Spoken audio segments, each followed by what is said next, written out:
Bonjour à tous et bienvenue pour une nouvelle histoire. Ça fait un moment que je ne vous en avais pas raconté, alors j'espère que vous allez apprécier ce nouveau format.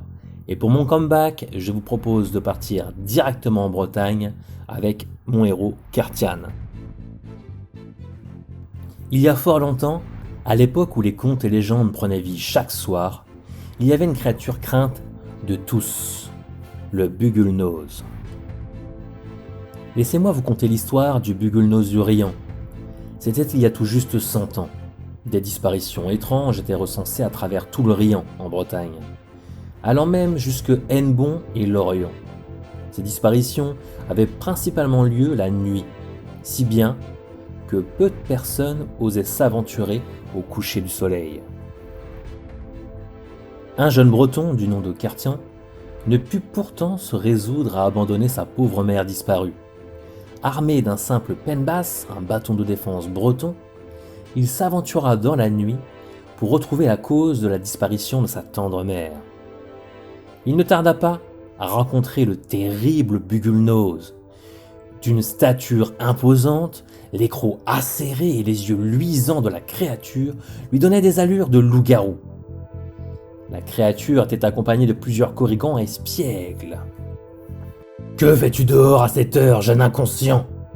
Je suis à la recherche de ma mère, que vous avez enlevée, Bugulnose. Je n'ai enlevé personne, je suis le gardien de la nuit, et tu vas rentrer chez toi, compris ? Non, je cherche ma mère et ne rentrerai pas sans elle. »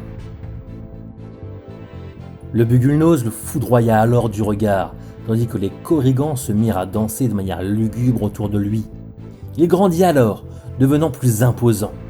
Le jeune breton n'en démentit pas et prépara son bâton. L'une des extrémités du bâton était tressée en forme d'attache de poignet, lui garantissant de ne jamais le perdre, alors que l'autre extrémité était composée d'un nœud massif, lui donnant ainsi l'apparence d'un gourdin. Le monstre tenta soudain de l'attraper, mais Kertian était très agile et il esquiva, encore et encore, les énormes pattes griffues. Les corrigans hurlaient pour encourager le Bugulnose. Alors que l'imposante créature tentait encore de l'agripper, Kertian le frappa vigoureusement à l'aide de son penbass.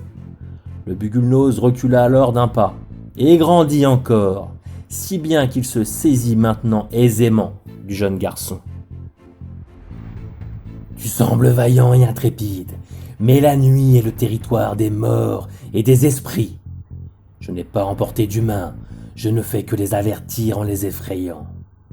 Néanmoins, j'ai une idée de la créature qui pourrait avoir emporté ta mère. Je peux t'aider à la retrouver, mais je ne pourrai m'écarter de mon chemin de berger de la nuit. » « Bien, j'accepte ton aide. Guide-moi vers ma mère, je t'en remercie d'avance. » Le Bugulnose reprit alors une taille humaine et fit signe au jeune breton de le suivre. C'est tout pour aujourd'hui, mais comme vous avez été nombreux à apprécier l'histoire sur le blog, je vais publier la suite très prochainement. Donc n'hésitez pas à me dire dans les commentaires si vous avez aimé cette histoire. Si c'est le cas, vous en retrouverez des centaines sur le blog et des histoires inédites dans les livres que je vous affiche maintenant. Je vous laisse tous les liens dans la description. N'hésitez pas, le petit pouce bleu qui fait du bien, à vous abonner, ça fait également beaucoup de bien à la chaîne et à moi-même. Il ne me reste plus qu'à vous dire, portez-vous bien et Kenavo!